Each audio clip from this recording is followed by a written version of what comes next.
फिलहाल इस लाइन पर ध्यान दो कि मायालोक से आए सभी दूत, मायालोक से आए हुए सभी दूत बस गए इस पावन धरती पर। विच मीन्स पंजुर्ली और गुलिका के अलावा और भी देवा हैं।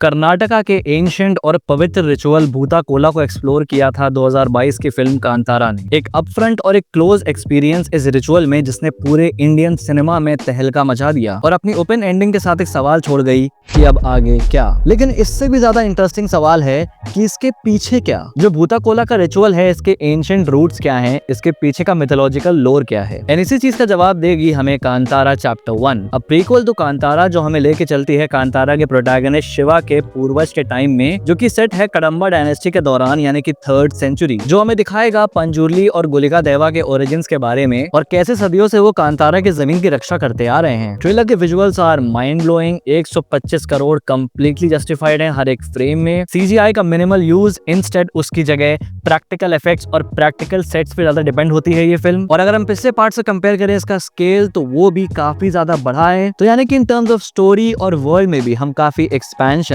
एक्सपेक्ट कर सकते हैं। बाकी इन डेप्थ चलते हैं इस ट्रेलर में, डिटेल में बात करते हैं इसके बारे में। Stay tuned.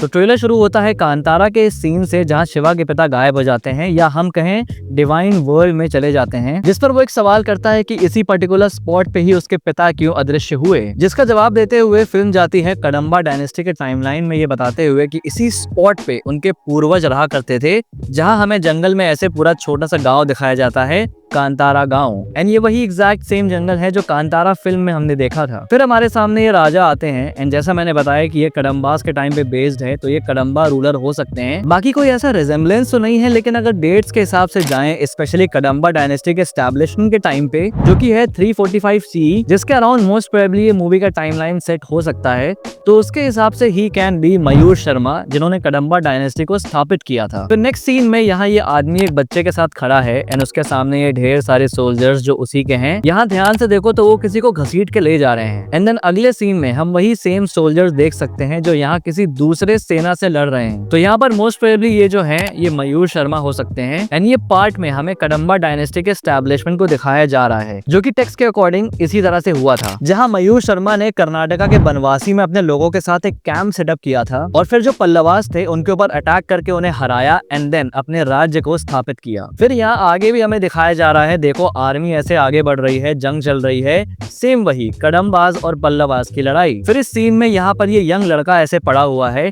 अब ये कौन है ये तो नहीं पता, लेकिन इसके पास ये जो तलवार पड़ी है, जो मोस्ट प्रोबेबली इसी की है, उससे समझ आता है कि ये रॉयल फैमिली का है। अब यहाँ ये आइदर मर गया है या बेहोश पड़ा है, हम कह नहीं सकते। मेरा असम्पशन है कि ये माइट बी गुलशन देविया का कैरेक्टर भी हो सकता है, जिसके बचपन को दिखाया जा रहा है। सर नेक्स्ट सीन में हमें ऐसे पूरे राजमहल का इंटीरियर दिखाया जाता है, जहाँ ऐसे बीच में बैठा है राजा कुलशेखरा, प्लेड बाय गुलशन देविया। अब यहाँ पर एक इंटरेस्टिंग चीज ये है कि ये जो कुलशेखरा है, इस नाम से कदंबा डायनेस्टी में कोई भी राजा नहीं था, बल्कि कुलशेखरा चेरा डायनेस्टी का राजा था। अब कदंबा डायनेस्टी का टाइम पीरियड था 345 CE से 540 CE, वहीं चेरा डायनेस्टी भी 300 CE से 500 CE के बीच एग्जिस्ट करती थी, और इन दोनों किंगडम्स के बीच में लड़ाई भी होती थी कर्नाटका का जो वेस्ट कोस्ट है उसे कंट्रोल करने के लिए। एंड ये वॉर जो हम देख रहे हैं, ये कदंबा और चेरास के बीच की भी हो सकती है, लेकिन यहाँ पर सिर्फ एक गड़बड़ ये होती है कि जो कुलशेखरा थे वो 8th सेंचुरी में आए थे, जबकि कांतारा चैप्टर 1 300 CE यानी कि 3rd सेंचुरी में बेस्ड है। तो मोस्ट प्रोबेबली यहाँ कुलशेखरा नाम सिर्फ यूज हुआ है, लेकिन उसका चेरा डायनेस्टी के राजा से कोई भी कनेक्शन नहीं है। इंस्टेड एक अलग कैरेक्टर दिखाया गया है। एनीथिंग इज पॉसिबल, फिल्म देखने के बाद हमको पता चलेगा। फिर उसके बाद आता है the central element of the world of Kantara, the Holi stone, जिसमें हम ये त्रिशूल देख सकते हैं, ये सिग्निफाई करते हुए कि कैसे देवाओं का जो एसोसिएशन है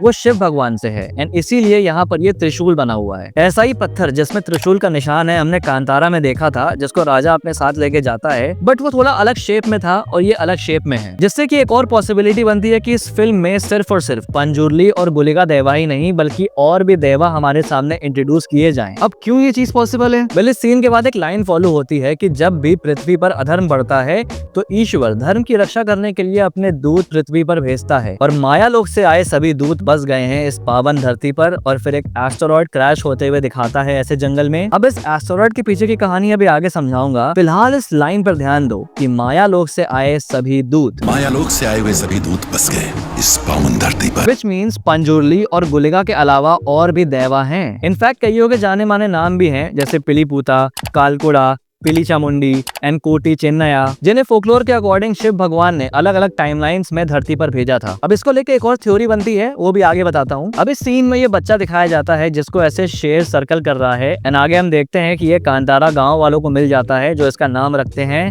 बेरमे, जो हमारा लीड कैरेक्टर होगा प्लेड बाय ऋषभ शेट्टी। अब जो ये नाम है बेरमे, ये भी एसोसिएट हो सकता है बेरमेर देवा से। बेरमेर देवा को बेसिकली सुप्रीम देवा माना जाता है, सारे देवाओं में सबसे पहला और ताकतवर। तो ये पॉसिबल है कि ये फिल्म बेरमेर देवा के ओरिजिन पर भी फोकस कर सकती है एंड इसीलिए ये स्टोन का शेप कांतारा में दिखाए गए स्टोन से अलग है क्योंकि ये बेरमेर देवा का स्टोन हो सकता है। इवन हम आगे देख सकते हैं कि जो बेरमे है वो सुपर ह्यूमन स्ट्रेंथ डिस्प्ले करता है, ऐसे जेल के दरवाजे को तोड़ देता है। तो माइट बी बेरमे एक्चुअली में बेरमेर देवा का एक रूप हो, लेकिन ये सब सिर्फ थ्योरी है, तो इसको थ्योरी की तरह ही लेना सिर्फ, क्योंकि ये देवा ट्रेडिशन के पीछे इतनी बड़ी हिस्ट्री है कि इतनी सारी पॉसिबिलिटीज बन जाती हैं एंड उसके बेसिस पे थ्योरीज। प्लस ये सीरीज अभी और भी आगे जाएगी तो ये पॉसिबिलिटीज भी और नैरो डाउन होती हैं। फिर आगे हम बेरमे को देख सकते हैं कुलशेखरा के सैनिकों से लड़ते हुए। तो जैसे जन्म दिखाया गया है बेरमे का और जो विजुअल्स हम देख रहे हैं उससे एक नैरेटिव तो क्लियर हो जाता है और वो है द सेवियर नैरेटिव कि भाई बेरमे जिसका जन्म इस गाँव की रक्षा के लिए हुआ है। लेकिन ये गाँव वाले और कुलशेखरा के बीच में कॉन्फ्लिक्ट किस चीज को लेकर है वो भी हमें आगे ट्रेलर बताता है। तो यहाँ देखो हम ऐसे गाँव वालों को ये अनाज इकट्ठा करते हुए देख सकते हैं एंड एक डायलॉग भी आता है कि अब से तीसरा हिस्सा सीमा पार नहीं जाएगा, अब से तीसरा हिस्सा सीमा पार नहीं रखेंगे। तो बेसिकली जो कॉन्फ्लिक्ट है वो आई थिंक अनाज को लेकर है। जैसे राजा महाराजा के जमाने में होता था कि जो प्रजा होती थी वो अपने फसल का एक हिस्सा जो राजघराना होता था उनको देती थी, जैसा यहाँ भी कहा जा रहा है तीसरा हिस्सा। इवन हम यहाँ पे सीन देख सकते हैं कि गाँव वाले ऐसे अनाज लेके जा रहे हैं राजा के महल में एंड आई थिंक आगे फिल्म में गाँव वाले डिसाइड करते हैं कि वो अब अपनी फसल में राजघराने को हिस्सा नहीं देंगे। इतना ही नहीं, कांतारा के लोग इस फसल से व्यापार भी शुरू कर देते हैं, जो अगेन डायलॉग आता है फिल्म में, कांतारा के लोग बंदरगाह में व्यापार कर रहे हैं। तो बेसिकली एक चैलेंज होगा राजा की तरफ जिसकी वजह से कुलशेखरा और गांव वालों में कॉन्फ्लिक्ट होगा। इवन इस सीन में देखो तो ये गांव वाले भाले और ढाल के साथ जो यहाँ कासल पे हमला कर रहे हैं and to make things worse जो बेरमे है उसका एक लव एंगल भी हमें देखने को मिल रहा है कनकवती के साथ जो की राजकुमारी है एंड ये आई बिलीव कुलशेखरा और बेरमे के लोगों के बीच कॉन्फ्लिक्ट को और ज्यादा एस्केलेट करेगा। फिर आगे हम देख सकते हैं कुलशेखरा कांतारा के लोगों को मौत के घाट उतार रहा है, पूरे गाँव को जला रहा है, जिसके रिटेलिएशन में एक फुल फ्लेजेड वॉर हमें देखने को मिलेगी बेरमे और कुलशेखरा के लोगों के बीच। जैसा मैंने बताया कि भाई आई लव द फैक्ट कि यहाँ प्रैक्टिकल सेट्स की तरफ ज्यादा लीन किया गया है instead of CGI। Now this frame, what a majestic frame. यहाँ हम देख सकते हैं पंजुर्ली देवा को ऐसे फायर के फॉर्म में। Seriously this frame is art. बड़े स्क्रीन पे ये सीन देखने में भाई मजा ही आ जाएगी। फिर यहाँ पर हम भूता कोला ट्रेडिशन को होते हुए देख सकते हैं एंड नोटिस करो कि यहाँ पे 5 पत्थर रखे हैं, हर पत्थर एक देवा के लिए। तो जैसा मैंने कहा कि इस फिल्म में हमें पंजुर्ली और गुलिका देवा के अलावा और भी देवा देखने को मिल सकते हैं, तो इस सीन से वो पॉसिबिलिटी और ज्यादा नैरो होती है। इवन देवा ही नहीं बल्कि क्रिएचर्स का मेंशन भी किया गया है, जैसे कि यहाँ ब्रह्म राक्षस का भी नाम लिया गया है। राक्षस रहता है। तो बेसिकली कांतारा का जो वर्ल्ड था जो सिर्फ गुलिका और पंजुर्ली देवा तक सीमित था वो आई थिंक इस फिल्म में और ज्यादा एक्सपैंड होगा। फिर आता है ये सीन, ये गड्ढा, और उसको दिखाते हुए बैकग्राउंड में जो डायलॉग आता है कि ईश्वर यहाँ केवल आए नहीं यही हैं। केवल आए नहीं यही है। अब याद करो ये एस्टेरॉयड वाला सीन, तो ये जो गड्ढा है ये माइट भी उसी एस्टेरॉयड की वजह से क्रिएट हुआ हो एंड ये एस्टेरॉयड कोई नॉर्मल एस्टेरॉयड नहीं है बल्कि देवा हो सकते हैं जिन्हें शिव भगवान ने धरती पर भेजा एंड वो इसी के अंदर डिसाइड करते हैं एंड ये एग्जैक्टली वही लोकेशन है जहाँ कांतारा में शिवा के पिता गायब हो जाते हैं एंड देन शिवा भी आगे गायब हो जाता है। मतलब माइट भी ये कोई नेक्सस टाइप हो सकता है जहाँ पे देवा स्पिरिट्स वगैरह रहते हैं। और फिर इसी गड्ढे में हम अंदर बेरमे को देख सकते हैं, लेकिन यहाँ पर एक चेंज है, उसके अंदर इस पॉइंट पे देवा समा चुका है, मोस्ट प्रोबेबली बेरमेर देवा या फिर Gulika Deva. So he is ready to go into rampage mode and जैसा मैड क्लाइमैक्स हमने कांतारा में देखा था उससे भी ज्यादा ब्लडियर और मैड क्लाइमैक्स हमें यहाँ देखने को मिल सकता है। तो भाई ये था मेरा breakdown Kantara a legend chapter 1 के लिए। बाकी अगर ये वीडियो पसंद है तो लाइक करना, और अगर मुझसे कोई डिटेल मिस हो गई है, तुम्हारी अपनी थ्योरीज है, तुम्हारी अपनी डिटेल्स हैं, तो उन्हें कमेंट बॉक्स में लिख के जरूर से बताना। चैनल को सब्सक्राइब जरूर से कर लेना ऐसी और वीडियोस के लिए।